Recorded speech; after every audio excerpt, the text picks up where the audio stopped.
What's up, my fellow comic book readers? Guys, I went through and read all my DC comics last night, and I'm ready to review them. Also went out, got my hair cut, got my beard trimmed up, getting ready. We're going to GalaxyCon today. Well, we're driving to Raleigh today and checking in the Airbnb, and we're going to experience some Raleigh life, the family. And then tomorrow, we'll be at GalaxyCon, Friday, Saturday, Sunday, and then Sunday we'll head back home after GalaxyCon.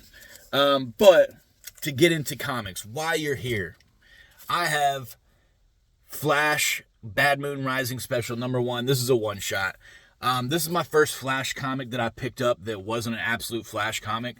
And even though there really wasn't a whole lot of Flash in this, like Flash is in the comic, but I didn't really feel like this was a Flash comic, right? This story told who Calipso was, how Calipso came to be, and I appreciate that because I think my qualms with Absolute Flash and Absolute Green Lantern, but we're focusing on Flash right now, is I don't really know a whole lot about Flash's rogues gallery or like who he is as a person or anything like that. So it's hard for me to like appreciate what is going on in Absolute Flash, right? So this issue goes over Calipso, who he is and why he is and all that. And I really appreciated that because it's going to help me. Like, I need more like that. I need to read more Flash comics, not just where they break down Flash. And this one has a little bit of Wally West and a little bit of Barry as well. But it really goes over Calipso and why he is the way he is and who he is. And I appreciated that. He was gifted immortality. I guess gifted, forced upon it, whatever, however you want to word it.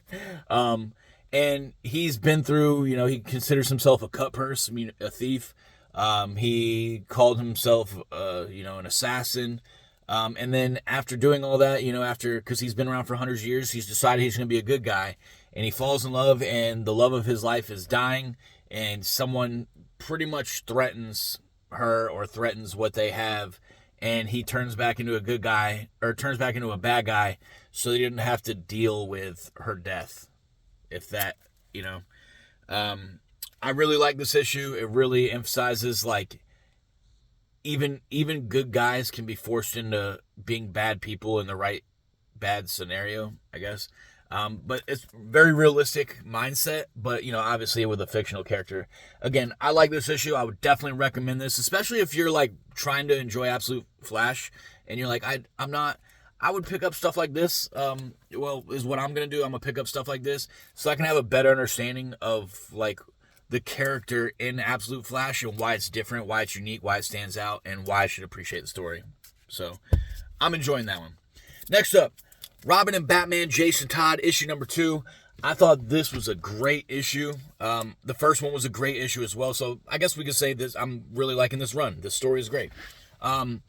Jason Todd is really just like a troubled kid. Batman took him in and is trying to like make him a good person, but people keep kind of comparing him. I think he's more comparing himself, and he keeps like, I'm not him, I'm not Dick, I'm not him, I'm not Nightwing. He keeps comparing himself to Nightwing. But Batman is trying to make him a Robin, a good guy, a good vigilante, change his life, make him a better person. And Robin is really fighting tooth and nail being this good guy. He really wants to do his own thing. He thinks he has his own sense of what justice should be. And Batman is kind of battling this dude, which his name escaped me. He said his name at one point in this. But this guy is another vigilante, but he has no problem with just offing people. He has no, he has no moral code saying, like, if they're a bad guy, they deserve to live. Like, Batman beats them up, puts them in prison, right? This guy's like, they don't even deserve prison. So they're both influencing Robin right now. And on top of both of these guys being the angel and the devil on Robin's shoulder, Batman has something similar going on in this, where he has like the angel and the devil going on, but it's not really the angel and devil, just difference of opinions. You got Alfred, who's kind of telling Batman like, hey, I don't think Jason's going to cut it as Robin. Like, he comes from a broken family. He's never experienced what it's like to have good family. So he wasn't raised right, yada, yada, yada. I think we need to cut our losses. And Batman's kind of agreeing with him. And then he calls in Nightwing to influence Robin. And Nightwing and Robin spend like a couple hours together. And then Nightwing is kind of telling Batman, like, you know, I think you should continue letting him be Robin. It's not really your choice. Like, you brought him in, you trained him, you made him who he is. Now it's his turn to be who he wants to be, and you have to let him decide that. And I think it's a cool, like, you're seeing Batman go through it, you're seeing Jason Todd go through it, you're seeing this guy's influence and, like, what he's doing. I'm seeing a different light of Alfred. I've never really seen Alfred like, oh, you should give up on him. Alfred's always been, like, the voice of reason for, like, good, you know what I mean? So I think that's it's like a unique story for me, for everybody involved. Again, I'm really liking this issue. If you're a Jason Todd fan or a Batman fan or whatever, and you have a history with him, you might have a difference of opinion. I don't know. But this is my first introduction of, like, Jason Todd Robin specifically. And I'm really liking that. Next up, we got Mr. Terrific, Year 1. This is issue number 3. I'm really liking Mr. Terrific. His first 2 issues, it really covered, like, who Mr. Terrific is, and kind of gave you a story where he lost his friend Dre. And then this issue is kind of starting the story that is going to be this run, I'm guessing, because the first 2, like I said, it was all backstory, building who Mr. Terrific is. You know, Mr. Terrific lost his wife, he lost his friend, he lost his job, he lost his everything, you know what I mean? And Mr. Terrific decided when he, you know, the way he lost his friend was doing something that he shouldn't have been doing, or maybe, you know, depending on your morals, maybe he should have been doing it, but it was just illegal for him to do, right? In a way. Anyways, I think Mr. Terrific is, like, probably the smartest person in the world, right? He calls himself the 3rd smartest person, which they kind of went over. Behind himself and his wife, right? But Mr. Terrific is a freaking genius, and he's so good at fighting back, because he's fighting back the bad guys, the guys that killed his friend. He's fighting so well at most of the time, the leader of the bad guys doesn't even know he's fighting back. She has no clue what's going on. She thinks she knows, and she's very cocky and confident, but that costs her team. I think this is a really great issue. I'm really loving Mr. Terrific. I did get asked if Mr. Terrific is like the Mr. Terrific from the Superman movie. And I would say that it is not, but it gives you a good understanding of why Mr. Terrific is the way he was in the Superman movie. I don't know if they're, like, directly connected. I would assume so, because this was written while the Superman movie was being written, so they're kind of like, I hope they exchanged a little bit of notes, some kind of continuity.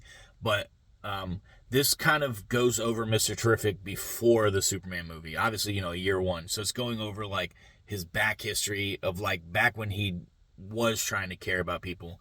If you watch the movie, you know he's kind of, like, emotionally cut off, right? And this kind of explains why. But I definitely recommend this. If you're on the fence about it, I would definitely pick it up. Mr. Terrific number 3. Fantastic episode, or issue.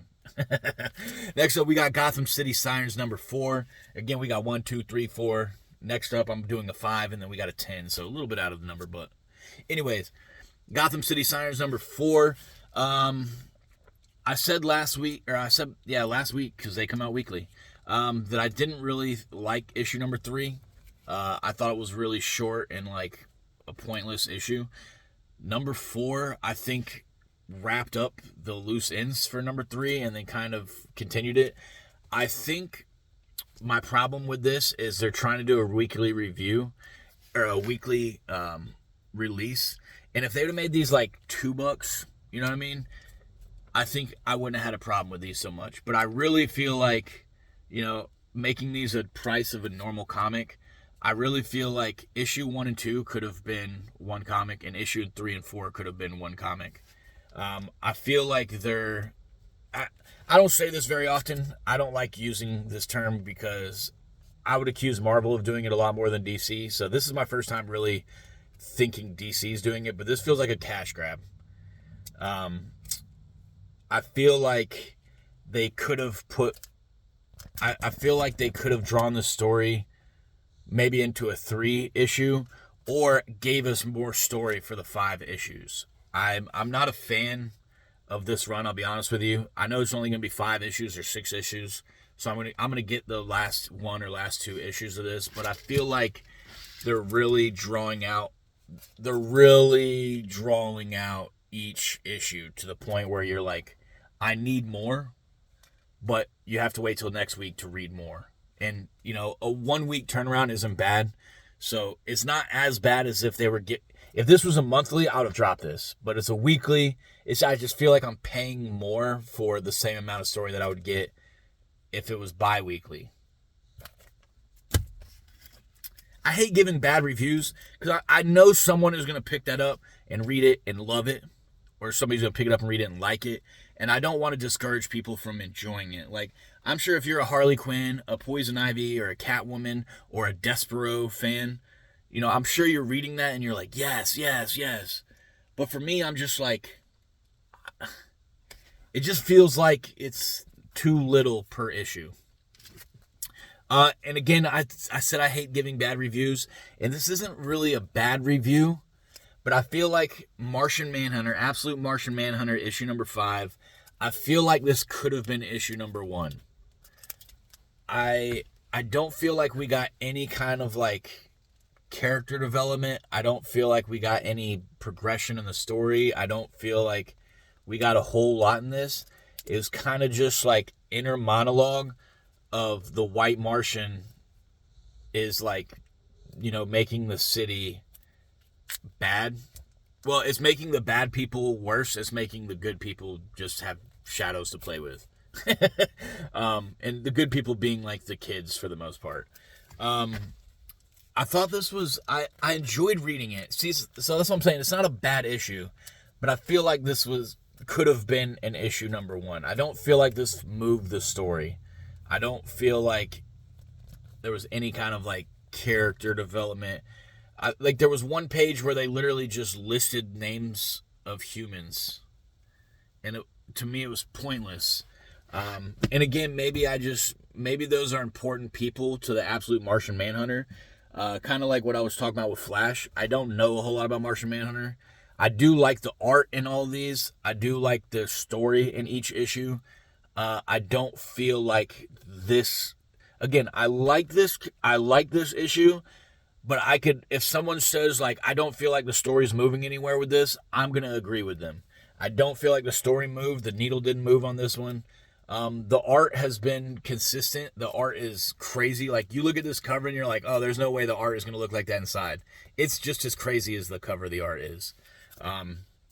But I enjoyed this one, but it's not a needle mover. It's not a story development. It's not a character development. It's just like you could probably read issue number 4 and then skip 5 and then pick up 6. 6 hasn't come out yet, but when 6 comes out, I'm sure you could just move from 4 to 6. Like this one didn't. I liked it, but didn't move the needle. I'm beating a dead horse. Absolute Wonder Woman number 10. This is if I was going to make a 1 through 6 for Absolute series, this would be my 1B.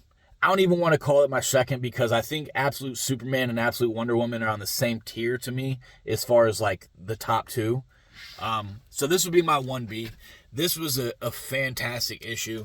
Wonder Woman is such a selfless being. I don't want to say human because she's an Amazon. I don't think I guess she's kind of human, but she's a selfless being. She values other people's lives more than hers, and she shows that in here in a flashback, and then she also shows it in something that's ongoing. If you guys remember issue number 9, she met Ferdinand and I think it's a little girl, a siren,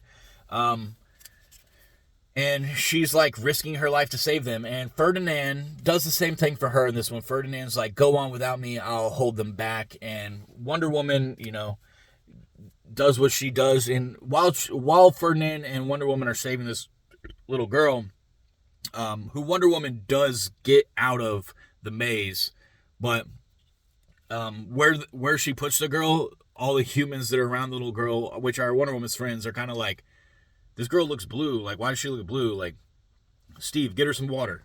I think that's literally a line, so spoilers. But I think Wonder Woman really emphasizes how good of a person she is in this. There's a flashback where she's like, being taunted by this big beast, and the beast is like, I'm gonna hurt you, like fight back, and she's like, I don't have any reason to fight you. And then the beast is like, okay, well, I'm gonna kill that turtle. It's literally a turtle. And she's like, I'm willing to die for that turtle. And it's just like, she's willing to die for a turtle, but she doesn't, like, the beast is even like biting her arm, and she's like, whatever, take the arm, I don't need it. You obviously need it more, type shit, And then in the flashback, she gets the girl out of the maze, and then she goes back into the maze to save Ferdinand, So really such a selfless, like, inspiration. People should be following Wonder Woman's, maybe not to the point where they're like, putting themselves in harm's way, but you could definitely learn a lot by reading this comic. Definitely get influenced to be a better person, which is cool. I think DC's been doing a lot of that with their stuff lately. Like, again, the Superman, we're going to mention the Superman movie. The Superman movie did a whole lot of, like, be a better person type stuff. I think Absolute Wonder Woman is doing something very similar to that, and I really appreciate that. But guys, those are the 6 DC comics that I read last night. I really enjoyed them. I hope you guys get a chance to pick them up and enjoy them. Again, I'm going to be leaving here in probably like an hour, heading towards Raleigh to go to, experience downtown Raleigh. And if you are at the Raleigh GalaxyCon and you want to come up and say hi or whatever, please feel free. I would love to shake hands and kiss babies and stuff like that, Not that I'm, a politician or a celebrity or anything, but, I always like to meet people with similar interests. So if you see me, I'm going to be looking for my LCS clerk. He said he's going to be there, so I'm going to be looking for Jose.